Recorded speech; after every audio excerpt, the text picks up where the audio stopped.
Hello everyone, welcome back to this channel. In today's video, I'm going to show you how to solve a very classic physics problem using kinematics in 2 dimensions. Will a basketball that is short from the free throw line make it into the hoop? Let's break it down step by step. To solve this problem, let's look at the problem statement. A basketball player shoots from a free throw line 4.57 meters from the hoop, which is 3.05 meters high. The ball is released from 2.1 meters high at an angle of 52 degrees to the horizontal and with a velocity of 7.5 meters per second. Now the question is this shot taken by this basketball player going to be a swish, in which case it's going to go through the hoop, or is going to be a miss? To find this, as I mentioned earlier, we are going to use kinematics in 2 dimensions, as we know that this is a projectile motion problem. So to solve this, let's look at the problem, the solution. Now, the first thing we need to do is to draw our free body diagram. And by drawing our free body diagram, we have to take into account the fact that this is a 2-dimensional motion. And so we need to choose a coordinate system that can represent the 2 components of this motion. This coordinate system is the XY coordinate system, also known as the Cartesian coordinate system. So I'll go ahead and place my coordinate system here. Then I'll have the origin placed at this point. So this would be my x-axis and this will be my y-axis. As we know, projectile is any object that is given an initial velocity and then it is allowed to fall freely under gravitational pull. So this typical problem consists of 2 parts: the horizontal motion, which is along the x-axis, and then the vertical motion, which would be along the y-axis, with our origin here. Now, let's look at the information we can get from this problem. So the ball is released from 2.1 meters high at an angle of 52 degrees to the horizontal. So that is height of 2.1 meters. In this case, we need to start from the origin all the way to 2.1 meters, somewhere here, for example. So this is our basketball, and that gives us that height of 2.1 meters from the origin. So we have 2.1 meters. Also, the hoop is located along the horizontal axis from the origin, 4.57 meters. So 4.57 meters from the origin. We place the hoop. So from the origin, we have this range of 4.57 meters where we can place the hoop somewhere here. So the hoop is centered here. I'll place it this location as our 4.57 meters range. Now, with this range and with this initial height, vertical height given, we know that this basketball was released at an angle of 52 degrees to the horizontal, and that is with a velocity of 7.5 meters per second. So the velocity vector makes an angle of 52 degrees with the horizontal. So if this is our velocity vector, it makes an angle of 52 degrees with the horizontal. So we have the angle here, theta, then the velocity, initial velocity is v naught. This being a projectile motion will have 2 components, the vertical component and the horizontal component. And so this velocity, which is a vector, is going to have some component of this initial velocity in the horizontal part and then some component of this velocity in the vertical part. Therefore, we are going to have v naught x and then v naught y. And from trigonometry, we can complete a right triangle, thereby forming the opposite side of this right triangle here, and then the adjacent here. And then we can apply trigonometry to determine the initial horizontal speed and the vertical horizontal speed initial. With that being said, now let's look at 1 or 2 more things. The height of the hoop is key to determining if this basketball is going to go through it or is going to miss. So the height of this hoop is given to us in this problem as 3.05 meters. So 3.05 meters. With this, we can comfortably say for the basketball to go into this hoop, say here, it has to be at the same height as the height of the hoop. So with that, we know very well that there are going to be several trajectories taken by this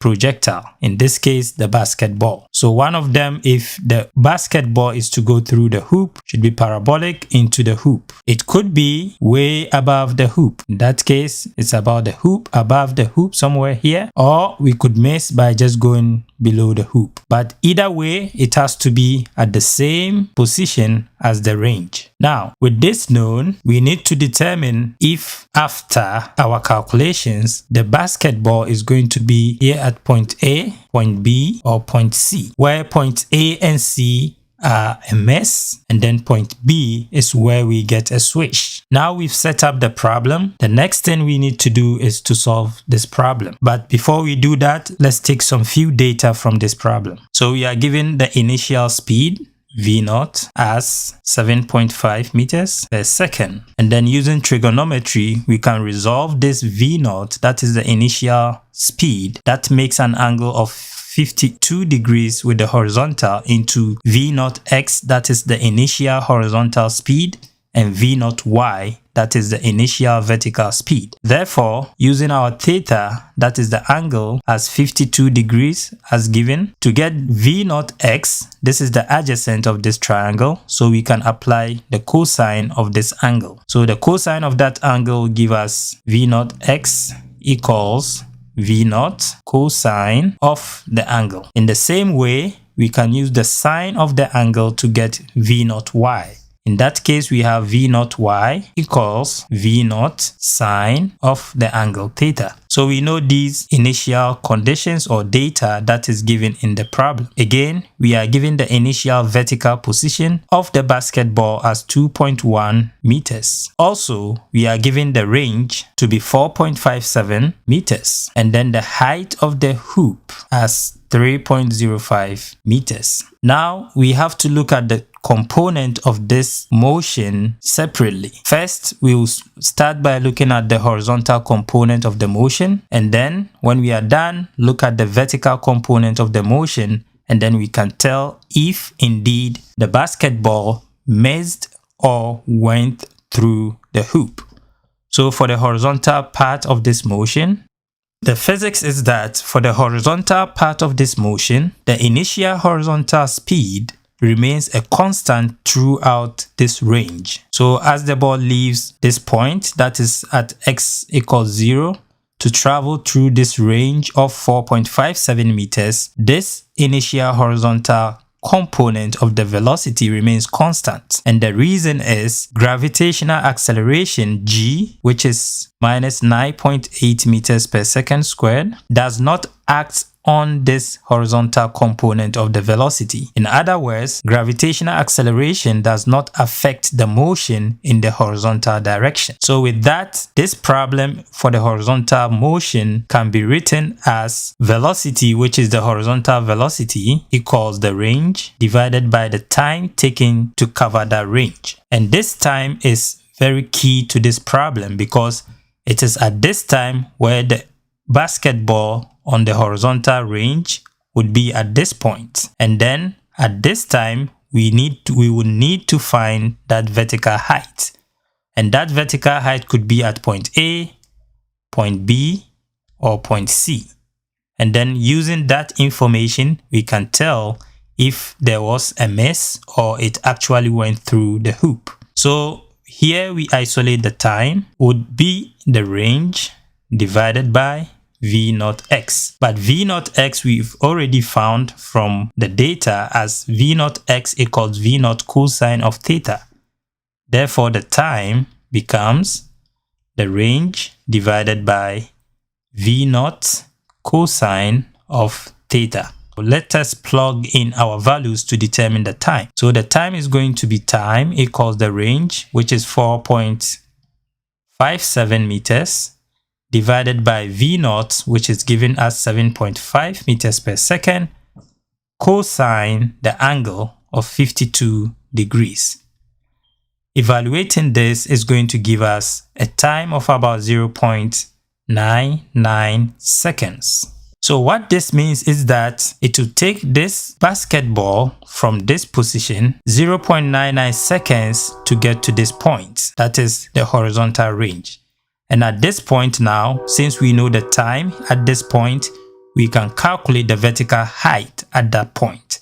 Because the interesting thing about projectile motion is that it takes the same time for both the horizontal and the vertical component of the motion. Cool. Now let's look at that vertical motion. So the vertical motion, we will need to know that for the vertical part of this motion, acceleration of free fall acts on this motion. Therefore, we use the displacement equation delta y equals 1/2 gt squared plus v naught t.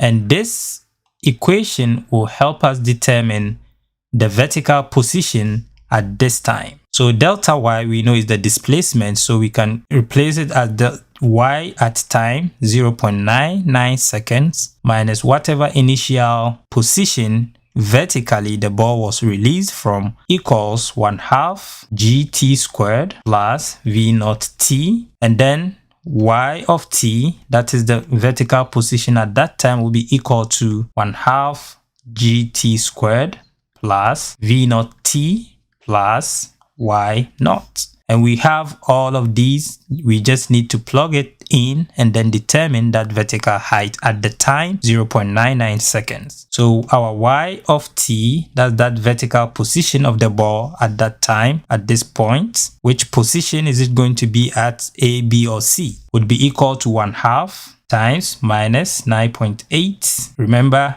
g acts vertically downwards, so it is going to be negative 9.8. And then 9.8, so times the 0.99 squared plus v naught y. So the v naught y in this case is v naught sine theta, so 7.5 sine of 52, and then plus the initial vertical height, which is 2.1. Evaluating this is going to give us y of t equals 3.15 meters. And this is the vertical height of the basketball at that time. Now we need to compare this height and the height of the hoop. The hoop is given us at a height of 3.05 meters. That means this vertical height at that time, where the ball is here, vertically would be about 0.10 meters above the hoop. So in this case, if we should extend the trajectory for point C, we could see that it is going to be a miss. So that is a miss. Therefore, we can conclude that it is a miss. All right. This is really a very interesting problem. I would like you to comment in the comment section if you got all the way to this part. Keeping all these conditions as they are, should the basketball player, or what should the basketball player change to make sure the ball actually goes through the hoop? Alright? And please, if this is your first time, like, share and subscribe to this channel. If you are already a subscriber, again, I would like to thank you very much for being part of this community, and let's keep doing physics. Until then, I'll see you in my next video.